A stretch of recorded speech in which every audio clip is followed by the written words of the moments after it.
जय श्री कृष्ण। राधे राधे। प्रभु नंदकुमार उमेश स्वामी पुष्पानुजा कृतार्थम न संशय। श्री वल्लभना सर्वे लाडीला वैष्णवने मारा जय श्री कृष्ण। हवे वाला वैष्णव, आज આપણે વલ્ભાખ્યાનમાં ભક્તિ સુંદરીની માયાદાસી છે એ વલ્ભાખ્યાનમાં એ લાઈનનો આપણે ભાવાર્થ સમજીશું, મતલબ કે એનો આપણે પુષ્ટિ પ્રસંગ એ વિશેનો કરીશું। ભક્તિ સુંદરી ને માયા દાસી બે મૂરત પ્રગટાવી, તેમાં પહેલી નખ શિખસ ભગા શ્રીહરિને મન ભાવી।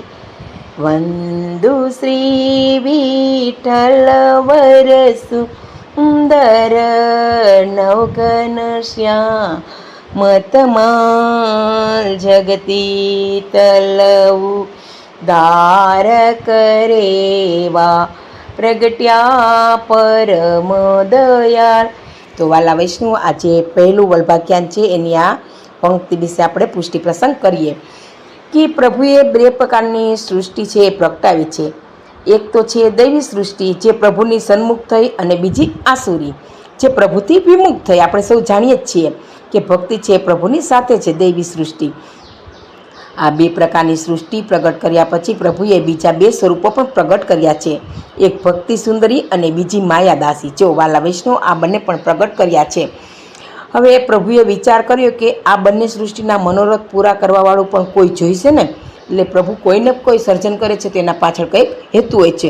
તો જ્યારે પ્રભુએ આ બંને પ્રગટ કર્યા તો એને થયું કે આને ઈચ્છા પૂરી કરવાવાળું કોઈ હોવું તો જોઈશે, એટલો મનોરથ પૂરો કરવો કોણ કરશે એ પ્રભુએ વિચાર કર્યો। તેથી દેવી સૃષ્ટિના મનોરથ પૂર્ણ કરવા માટે ભક્તિ મહારાણીને પ્રગટ કર્યા, અને જે આસુરી જીવોના મનોરથ હતા એ પૂરા કરવા પ્રભુની માયા પ્રગટી। એટલે આપણે વાલા વૈષ્ણવ જાણીએ છીએ કે જે માયામાં ખૂબ લીન હોય છે તેને ભક્તિ અસર કરતી જ નથી, એટલે આવો માયાવી જીવ પણ હોય છે સંસારમાં। તો આ જગતનો ભપકો અને જગતની ચકાચોંધ એ જ આ માયા છે જે પ્રભુથી દૂર લઈ જાય છે। એટલે આપણે જેટલું લૌકિકમાં રાખીએ, ગાડી બંગલા માયા પુત્ર પરિવાર ધન દોલત એ બધું આપણે છે આ પ્રપંચ છે એ પ્રભુની માયા સૃષ્ટિ ગણી શકાય। હવે અને જ્યારે ભક્તિ છે એ વૈષ્ણવ લોકો, મતલબ કે જેના પૂર્વજન્મના પુણ્ય હોય તે જે ભક્તિને વરે છે, નહીંતર તો માયાથી લપેટાઈ જાય છે। હવે આ બે સુંદરી પ્રગટ કરાવી, એમાં ભક્તિ મહારાણી તો નક્ષિક સુંદર છે, આપણે સૌ વાલા વૈષ્ણવ જાણીએ છીએ।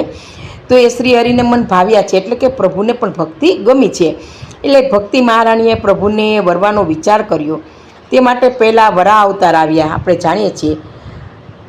પણ સ્ત્રી છે અને ભગવાનનું વરાહ સ્વરૂપ જોયું, મન ન માન્યું, તેથી તે મુલતવી રાખ્યું કે આ વરાહ સ્વરૂપમાં કેવી રીતના હું પ્રભુ સાથે લગ્ન કરું।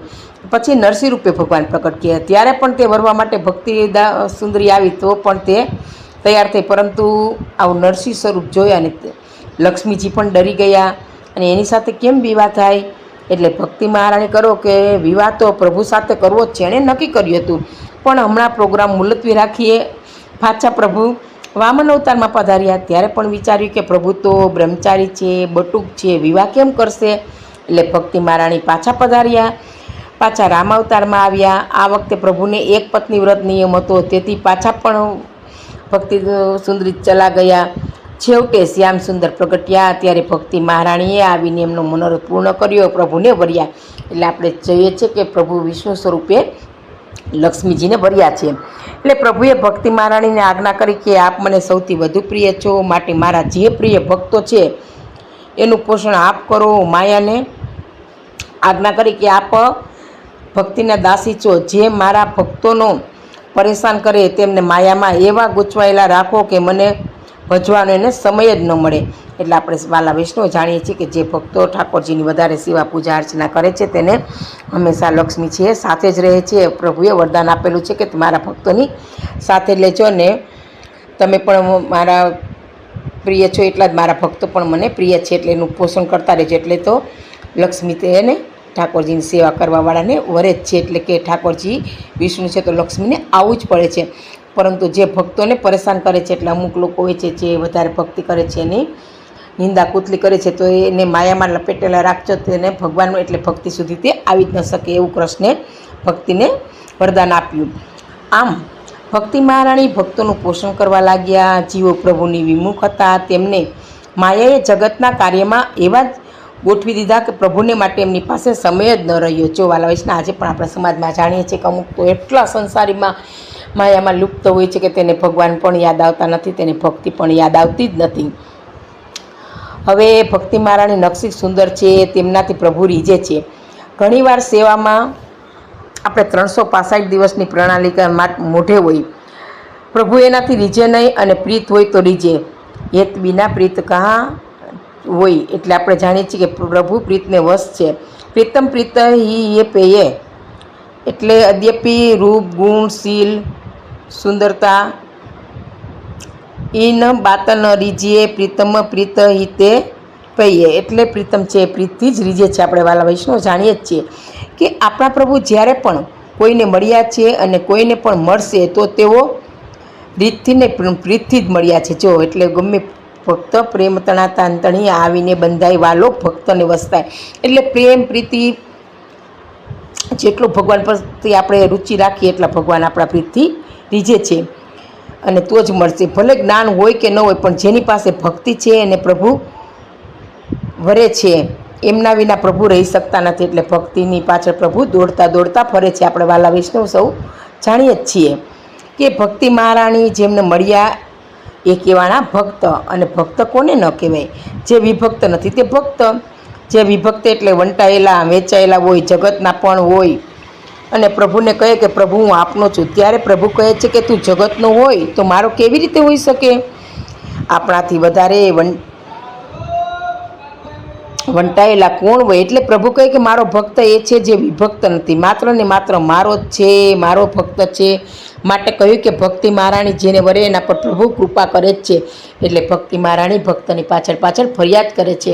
આપણે ત્યાં વાર્તામાં એવા ઘણા પ્રસંગો છે કે જેમાં ભક્તોની પાસે જ્ઞાન નહોતું પરંતુ પ્રેમ હતો, તો પ્રભુએ એના પર કૃપા કરી છે.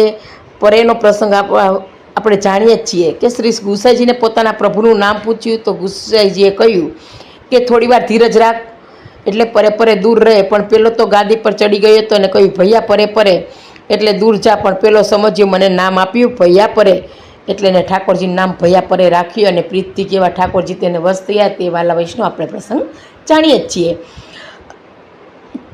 તો આ પૈયો જ્યારે ભંડારમાંથી 2 સીધા લીધા, કેમ કે ઘરે મહેમાન આવ્યા છે, રસોઈ કરી 2 પાતળ પીરસ્યા. ભૈયાએ પરેને બોલાવ્યો તો પ્રભુ ન પધાર્યા, પોતે પણ પ્રસાદ ન લીધો. જ્યાં સુધી ભૈયા પરે મારા ઠાકોરજીનું ભોજન ન કરે ત્યાં સુધી હું પણ પ્રસાદ ન લઉં. પ્રભુએ વિચાર કર્યો કે હું નહીં જાઉં તો આ ભૂખ્યો મરી જશે, અને બીજા દિવસે બોલાવે ત્યારે પ્રભુએ પધારીને એની સામે ભોજન કર્યું. જો ખાલી દૂર રહે કર્યું તો એને એમ થયું કે મારા પ્રભુનું નામ છે, એટલે પરે ભૈયા કરીને બોલાવ્યો. ન આવ્યો ત્યાં સુધી તે પણ ભૂખ્યો રહ્યો. તો જુઓ, પરે પરે કરતાં પણ ભક્તિ હતી તો પ્રભુ છે એ પ્રત્યક્ષ આરોગવા માટે પધાર્યા. તો વાલા વૈષ્ણવ, આપણામાં એક પ્રીતિ છે એ ખૂબ જ મહત્ત્વની છે. આમ પ્રભુની કૃપાના અધિકાર આપણે ત્યાં બનીએ ત્યારે જ બનીએ કે જ્યારે એમનો દ્રઢ આશ્રય કરીએ. એટલે ફક્ત આપણે દ્રઢ આશ્રય પ્રભુનો કરવો જ જોઈએ.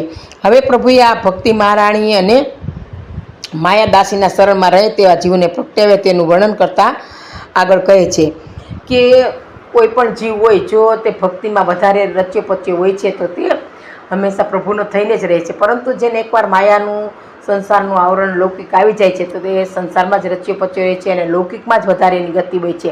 તો એવા ભક્તોને પ્રભુ ઘડીકમાં વશ થતા નથી, પરંતુ જે ભગવાનની ભક્તિમાં વશ હોય છે, પ્રભુ પ્રીતિથી વશ થાય છે, તો એ પ્રીતિથી જ પ્રભુ રીઝે છે. તો આમ છે પ્રભુ પ્રીતના તાંતણીએ જ બંધાય છે, પ્રેમના તાંતણીએ જ બંધાય છે. તો વાલા વૈષ્ણવ, આપણે પણ પ્રભુ ઠાકોરજીમાં વધારે ને વધારે પ્રીતિ લગાડવી જોઈએ. તો પ્રભુ આપણે પણ સન્મુખ બિરાજે, આપણી સાથે પણ વાતો કરે, આપણને પણ સાનુભવ જણાવે. તો આપણામાં એક દ્રઢ આશ્રય પ્રભુનો હોવો જ જોઈએ. તો સર્વે વાલા વૈષ્ણવને મારા જય શ્રી કૃષ્ણ.